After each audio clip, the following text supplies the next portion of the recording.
नमस्कार दोस्तों, आपके अपने यूट्यूब चैनल AB97 क्लासेस में आपका हार्दिक स्वागत, हार्दिक अभिनंदन है।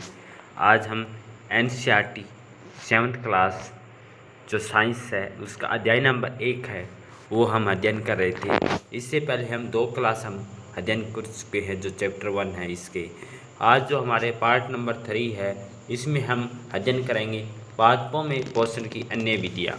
इससे पहले हम जो पौधों में पोषक है वो हमने अध्ययन किया था कि पोषक किसे कहते हैं, पोषक है और इसको ग्रहण करने की विधियां हैं वो हम अध्ययन कर चुके थे। कौन से जीव है जो अपना भोजन स्वयं बनाते हैं, कौन से जीव है जो दूसरों पे आश्रित रहते हैं, ये हम अध्ययन कर चुके हैं। जिस भी साथी ने हमारी पिछली जो क्लास है वो नहीं देखी है तो उनको एक बार ज़रूर देखें, फिर हमारी नेक्स्ट ये क्लास है ये समझ में आएगी। आज के इस सेशन को हम शुरू करते हैं। जो भी साथी इस चैनल पे पहली बार आए हैं तो इस चैनल को सब्सक्राइब ज़रूर करें, लाइक शेयर और कमेंट सेशन में ज़रूर बताना कि क्लास कैसे रही। आज जो हमारा पॉइंट है कि पादपों में पोषण की अन्य विधियाँ, कि पौधों में जो पोषण है, पहले तो कहते हैं पोषक किसे कहते हैं, पोषक किससे कहते हैं, जो पौधों में जो पादपों के द्वारा जो पोषक है, जो कार्बोहाइड्रेट है, कार्बोहाइड्रेट,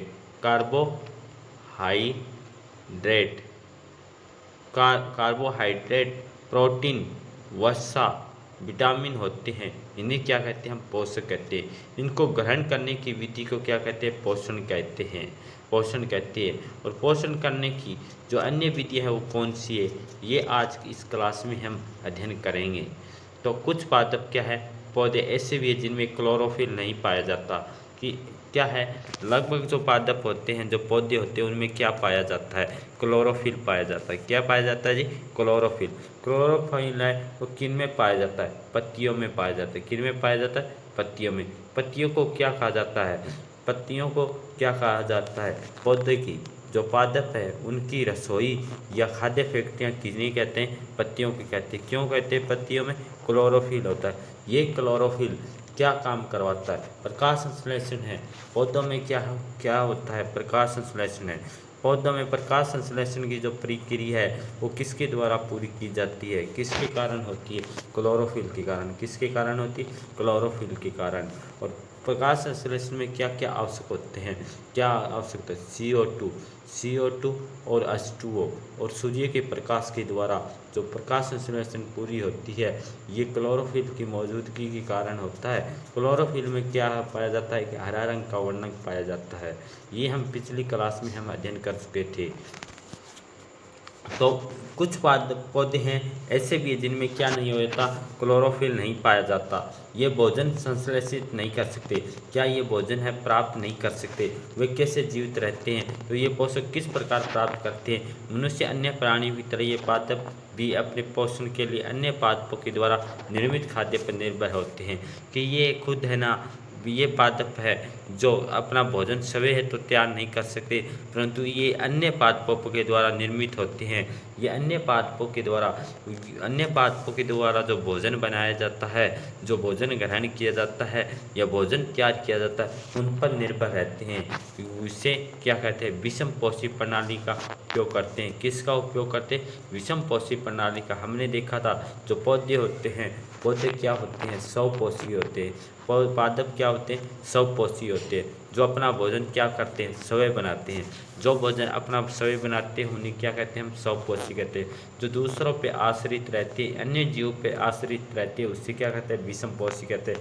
जो कुछ पौधे ऐसे भी हैं जो क्या किस विधि का प्रयोग करते हैं, तो हम कहेंगे जी विषम पोषी प्रणाली का उपयोग करते हैं। चित्र 1.5 को ध्यान से देखिए। क्या आप एक वृक्ष के तने और शाखाओं से लिपटी एक रस्सी नुमा पीले रंग की संरचना दिखाई देती है, तो ये किसका उदाहरण, अमरबेल का पादप। जो अमरबेल का एक पौधा है या पादप है, ये किसका उदाहरण, विषम पोषी का उदाहरण है। किसका उदाहरण है जी, विषम पोषी। क्योंकि इसमें क्या नहीं पाया जाता, क्लोरोफिल नहीं पाया जाता। अगर क्लोरोफिल नहीं है तो ये अपना भोजन स्वयं नहीं बनाते, किस पे रहते, दूसरों पे आश्रित रहते। अगर दूसरों पे आश्रित है तो इसे क्या कहते हैं, विषम पोषी या परिपोषी। क्या कहेंगे हम, ये क्या है, परिपोषी है। परिपोषी का उदाहरण क्या है, एक अमरबेल है, क्योंकि ये क्या करते हैं, अपने स्वयं भोजन तैयार करके किस पे आश्रित रहती है, दूसरों पे आश्रित रहती है, दूसरों पे आश्रित रहती है, तो इसे क्या कहते हैं, परपोषी कहलाता है। क्योंकि अमरबेल जैसे पादप परपोषी को अमूल्य पोषक से वंचित करते हैं, इन्हें क्या कहते हैं, परिजीव कहते हैं। कुछ परपोषी को अमूल्य पोषक से वंचित करते हैं, इन्हें क्या कहते हैं, परिजीव कहते हैं। क्या हम अन्य जंतु के बारे में बता सकते हैं कि कौन कौन से जो है ये हमारे विषमपोषी है, परिजीवी है।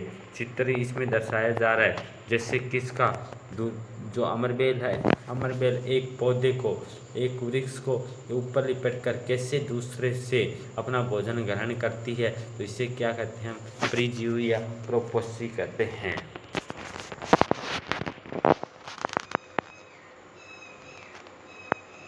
नेक्स्ट पॉइंट है, एक ही प्रकार के परिजीव आपको इस विचार पर करना चाहिए कि या अपने अध्यापक से इस पर चर्चा कीजिए। पहली है, जानना चाहती है कि क्या हमारा रक्त चूसने वाले मच्छर खटमल जीव है, जो कि जैसे जीव भी परिजीव है। तो उनके विषय में सुना है, जो जंतु का भक्षण करते हैं। कुछ ऐसे भी पादप है जो कीटों को पकड़ते हैं, कुछ ऐसे पादप भी है क्या करते हैं, कीटों को पकड़ते हैं, उन्हें पचा जाते हैं। क्या करते हैं, पचा जाते हैं। क्या ये विषमकारी नहीं है? ऐसे पौधे हरे या अन्य किसी रंग के हो सकते हैं। चित्र 1.6 के पादप को देखिए, इसकी गड़े या घट के समान दिखाई देने वाली संरचना वास्तव में उसकी पत्ती का रूपांतरित भाग है। रूपांतरित भाग है, पत्ते का शीर्ष भाग गड़े के ढक्कन होता है, ढक्कन का बनता है। पत्ते का शीर्ष भाग किसका, गड़े के ढक्कन बनाता है। गड़े के अंदर अनेक रोम होते हैं जो नीचे की ओर ढलके रहते हैं, अर्थात अधोमुखी होते हैं। नीचे की ओर होते हो क्या, अधोमुखी होते हैं। जब कोई कीट गड़े में प्रवेश करता तो ये उसके रोमों के ऊपर है, रोमों के ऊपर है फंस जाते हैं, रोमों के ऊपर है फंस जाते हैं, जिसके कारण क्या होता है कि गड़े में उपस्थित पाचक रसों के द्वारा कीटों का पाचन हो जाता है। इससे क्या कहते हैं, ऐसे पादप को क्या कहते हैं, कीटभक्षी पादप कहलाते हैं। कीटभक्षी पादप के उदाहरण क्या है, विनस फ्लाई ट्रैप और सनड्यू कीटभक्षी पादपों के दो अन्य उदाहरण हैं। कीटभक्षी पादप कौन कौन से, विनस फ्लाई ट्रैप, सनड्यू कीटभक्षी पादप के अन्य उदाहरण हैं। क्या ये संभव है कि इस प्रकार के पादपों को मृदा से सभी पोषक नहीं पा पाते जिन्हें उनकी आवश्यकता है। हम नेक्स्ट अध्ययन करेंगे मृत जीव। मृत जीव किसे कहते हैं, मृत जीव है वो किसे कहते हैं। आपने बाजार में एक मशरूम बिकते हुए देखा होगा। चित्र 1.7 है, उसमें दर्शाया जा रहा है कि वर्षा के दिनों में वृक्षों की जड़ी सड़ी गली टूटी टहनियाँ अथवा तन्ने या छाल पर छाते के समान संरचनाओं के गुच्छे भी आपने देखे होंगे। आइए देखें कि जीवन यापन हेतु इन्हें किस प्रकार के पोषकों की आवश्यकता होती है और उन्हें कहाँ से प्राप्त होते हैं।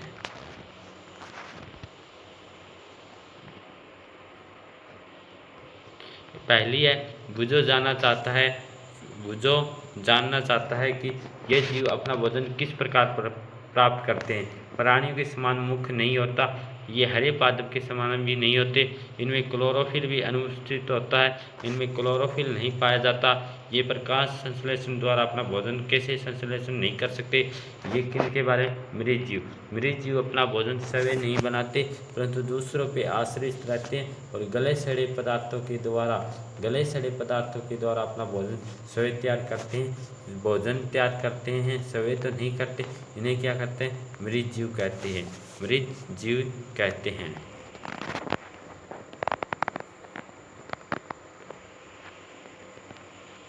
जैसे एक ब्रेड है, डबल रोटी का टुकड़ा लेकर इसे जल में भिगो दे, किसी नम या उष्ण स्थान पर 2-3 दिन तक रख देते हैं, तो उस समय रखने पर उस पर लोहे जैसी संरचना दिखाई देने लगती है।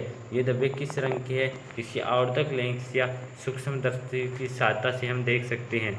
आप इन परीक्षणों की नोटबुक में लिखिए। बहुत संभव है कि आपको रुई के धागों के समान संरचनाएं दिखाई पड़ेंगे। ये इन्हें क्या कहते हैं, कवक या फंजाई किसके उदाहरण है? कवक या फंजाई है किसके उदाहरण है? तो हम कहेंगे कवक और फंजाई है ये किसके, मृत जीव या इसके उदाहरण हैं। इनकी पोषण प्रणाली और पोषण विधि पोषण प्रणाली और पोषण विधि विभिन्न प्रकार की होती है। मृत व विघटनकारी या सड़ने वाली वस्तुओं जैव पदार्थों की सतह पर कुछ पाचक रसों का स्राव करते हैं और इससे साधारण व विरले के रूप में क्या है, साधारण और विरले के रूप में इन्हें परिवर्तन के रूप में या अवशोषण करते हैं। इस प्रकार की पोषण प्रणाली को, जिसमें जीव किसी मृत या विघटित होकर जैविक पदार्थों का पोषक तत्व प्राप्त करते हैं, मृत जीव पोषण कहलाती है। मृत जीव पोषण प्रणाली का उपयोग करने वाले जीव को मृत जीव कहलाते हैं। कवक या फंजाई अचार, चमड़े व कपड़े अन्य पदार्थों पर उगते हैं। कवक किन पे उगते हैं? चमड़े, कपड़े या अन्य पदार्थों पर उगते हैं। ये उन स्थानों पर भी उगते हैं जो नम एवं उष्ण है। कवकों की वृद्धि के लिए वर्षा ऋतु सबसे अधिक परिस्थितियाँ या पारिस्थितियाँ मानी गई है कि जो वर्षा है वो कवकों की वृद्धि के लिए सबसे अच्छी है, वो सहायक है ऋतु। इसी कारण वर्षा ऋतु के दौरान अनेक वस्तु कवकों की वृद्धि के कारण नष्ट और अनुपयोगी हो जाती है। उनको काम में नहीं प्रयोग लिया जाता, इसलिए क्या अनुपयोगी हो जाती है। सामान्यतः कवकों के बीजाणु वायु में उपस्थित होते हैं। जो सामान्यतः कवकों के जो बीजाणु हैं किस में होते हैं? वायु में। ये जब किसी ऐसे जैव पदार्थ या उत्पाद पर बैठते हैं जो नम एवं उष्ण हो तो अंकुरित होकर नए कवक को जन्म देते हैं। और आप बता सकते हैं कि अपनी वस्तु कवक के द्वारा खराब होने से किस प्रकार बचा सकते हैं। क्या इसके बारे में हमें सेल्फ में अध्ययन करना है।